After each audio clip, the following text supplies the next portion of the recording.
Big news out of Austin, Minnesota. 37 union nurses at Mayo Clinic Austin just received 90-day layoff notices. Mayo says it's because of low inpatient volume and operational changes, but let's unpack what's really happening here. These nurses are all members of the Minnesota Nurses Association, and they were given official WARN notices. So that's the legal requirement when employers plan mass layoffs. But the union isn't buying it. They're calling this a union busting move, and they filed charges of unfair labor practices. So this comes from Mayo Clinic Health System, one of the most prestigious and wealthy healthcare brands in the country. So why are they cutting frontline staff? The very nurses that the patients depend on. So this isn't just a local issue. If you've been following my videos, it's part of a national trend. Hospitals are consolidating services, shifting care away from smaller community facilities like Mayo Austin, and in the process, cutting bedside staff, often while executive compensation keeps rising. Nurses have warned for years, safe staffing saves lives, but decisions like this send a clear message. Profits and efficiency are being prioritized over patient care and worker stability. So here's the question. Is this truly about declining volume, or is it about breaking the union and centralizing power?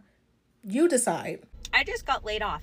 I was laid off from my outpatient job, and I was working in a NICU follow-up clinic. I have never experienced something like this before. So I'm doing what any sane person would do, which is I'm eating French fries, waiting to go into Hobby Lobby. I will say I'm very thankful that I work per diem. I do have a second job that I'll just pick up a little bit more at. I don't have benefits through this job, so I'm not taking a hit as much as a lot of the other nurses are, but whoa. I have a lot of feelings about this. I think the biggest one I'm feeling though is disappointment and I'm a little bit angry. This is the first time where I have seen with my own eyes that we treat healthcare like a business. It sucks because at the end of the day, the people who are suffering this layoff the most isn't me, it's not the nurses, although yes, we are suffering, it's the kids. And that's what I'm having such a hard time understanding is, why are we doing this when we know the detrimental impact it's going to have on the patients who are the children? Nurses across the United States are facing a devastating wave of layoffs following the recent Medicaid cuts signed into law under Trump's newly introduced healthcare reform package, known as the One Big Beautiful Bill. With nearly $1 trillion slashed from Medicaid funding over the next decade, healthcare facilities that depend on the program to stay afloat, especially in low-income and rural communities, are now struggling to survive. As a result, thousands of nurses are being laid off or forced to work under increasingly unsafe and unsustainable conditions.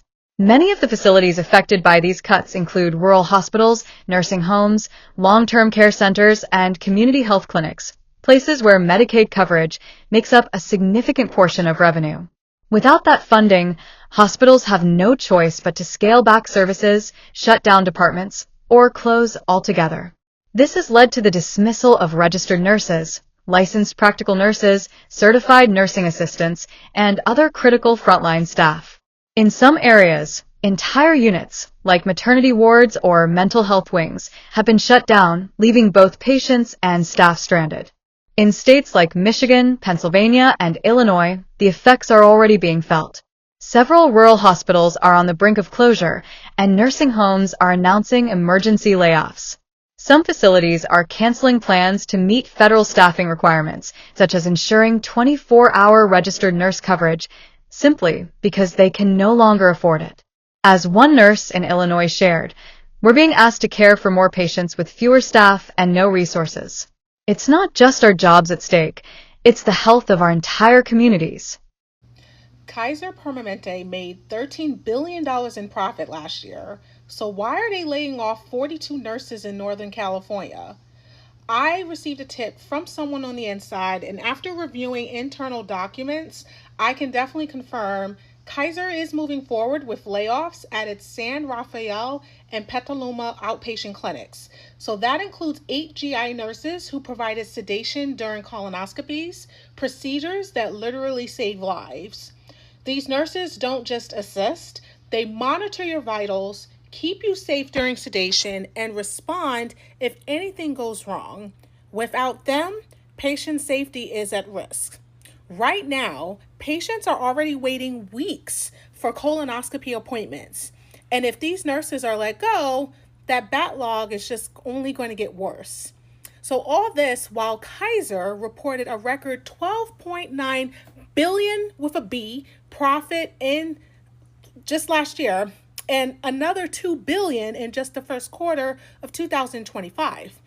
The California Nurses Association is demanding that these layoffs be stopped. They say Kaiser is outsourcing care and investing in AI and telehealth while shortchanging the real nurses who care for patients face to face. So layoffs like this aren't about survival. They're definitely about priorities. And when profit comes before people, patients suffer. So let's be clear. Kaiser can afford safe staffing. Patients deserve better. Nurses deserve better. Oh, if they take Medicaid, if they cut SNAP, those people who don't want to work have to work. No, I don't think you're looking at the deeper picture. Nurses, doctors, CNAs, what is it called? LPNs, all of them going to lose their jobs too. How, you may say? Well, if they cut all those billions of dollars in Medicaid, most of the people in hospital depend on Medicaid. Most of the people in nursing homes depend on Medicaid, which where RNs and doctors and nurses work. So if all of them die, who's going to fund the hospitals and the nursing homes? So that means that everybody else lose their jobs too. So I don't think y'all really thinking this out clearly. So all them Senates who got RN doctors, the RN daughters and all that, when they start losing their job and then, oh my gosh, God forbid they lose their job and they can't take care of their kid, they can't pay their house mortgage, what will they ever do? What will they do? Oh no. When their grandma die. Oh no. When their third cousin die. And then they got to go to the funeral and they say, what did Mary Lou die from? And then they say, because Mary Lou was on Medicaid and you guys cut the Medicaid and Mary Lou died, and then what? Oh, my bad. A woman on Twitter said that a lot of people are about to lose their Medicaid and not realize it because their insurance is called something else in their state. Perfect example would be Texas, which is Star or Star Plus, CHIP, Georgia Pathways, New York State of Health, California, CalAIM or Medi-Cal, Maryland, Health Choice, Illinois, Health Choice Illinois. These are just some examples. And people really don't know that their insurance is Medicaid because they don't know what the real name is. I mean, even Florida has an acronym. It's SMMC. If you're not paying attention, you wouldn't even know that that's Medicaid. All I'm saying is that a lot of people are about to suffer, and it's not a fault of their own. It's just the government doesn't want to help you. Nurses are not just losing their livelihoods. They're also watching the systems they've dedicated their careers to crumble. The American Nurses Association and other advocacy groups have spoken out strongly against the cuts, warning that they will not only worsen the national nursing shortage, but also risk patient safety. When healthcare providers are forced to cut costs by reducing staff, it creates dangerously high patient-to-nurse ratios, increases burnout, and leads to more medical errors. Already, some nurses report being assigned to 10 or more patients per shift, far above the safe standard. According to estimates from the Commonwealth Fund and George Washington University, these Medicaid cuts could lead to nearly 500,000 job losses across the healthcare sector by 2029, a large percentage of which will come from nursing and support roles. Many of these jobs are held by women, particularly women of color, meaning the economic and emotional toll will be especially severe in already marginalized communities. Patients will suffer too. Medicaid covers care for tens of millions of Americans, including children, seniors in nursing homes, people with disabilities, and low-income adults. With these new restrictions, including strict work requirements, copays, and asset tests, millions are at risk of losing access to basic health care.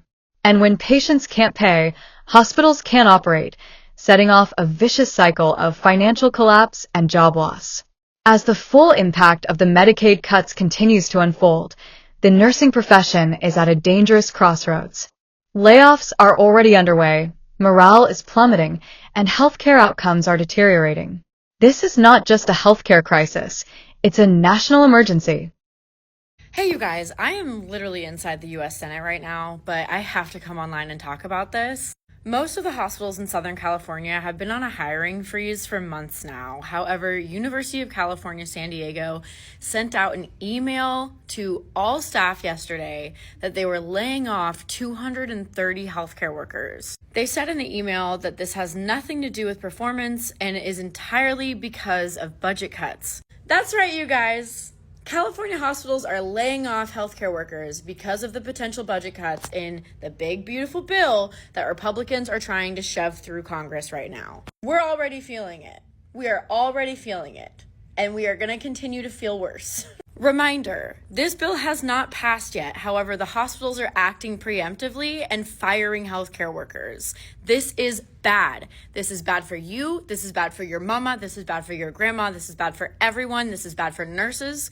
And we have to fight against this. And what that means is calling our senators. The bill passed the House of Representatives. That means it is now up to the Senate to decide if it goes further. So we have to be calling our senators as much as we can or emailing them. Shit, I'm in Washington, D.C. This is the people's house, okay? You can just show up here. Knock on an office door, okay? Republicans want to cut $1 trillion. $1 trillion from Medicaid and another $500 billion from Medicare. These cuts are going to directly affect us, and they are already affecting us, and the bill hasn't even passed yet. Laying off nurses, laying off healthcare workers, laying off hospital staff is bad. It means shittier care because, simply put, we can't be everywhere at once. It means longer wait times for care in the ER. It means higher costs. It means our entire community suffers. As a nurse, I cannot tell you how serious this is. I cannot tell you how sad it is that 230 healthcare workers at University of California, San Diego are now not going to know where their bills are going to be paid from because that hospital has preemptively cut staff because of these potential budget cuts. We have to fight for our communities. We've got to show up, call your senators, knock on their damn office doors, email them. I don't give a shit, girl. Just get a hold of them, okay? We got to stop this bill. We got to stop this fucking bill. We got to protect Medicaid. We got to protect Medicare. We need to expand, actually, both of those programs, because if we don't, our communities will suffer. The only reason they are doing this is to create tax cuts for billionaires. The decision to gut Medicaid funding isn't just about balancing budgets. It's about real lives being disrupted. Nurses are being pushed out of jobs, hospitals are being forced to shut down, and millions of vulnerable patients are being left behind. If the trend continues, the U.S. healthcare system will face an irreversible collapse of its most trusted workforce. If you found this video informative, don't forget to like, comment, and subscribe to Orbit Point for more breaking news, deep dives, and real stories that matter. Share your thoughts below. Should healthcare workers strike in response to mass layoffs? Do you think Medicaid should be protected as a human right? Hit the notification bell so you don't miss our next upload. Stay informed, stay aware, stay connected with Orbit Point.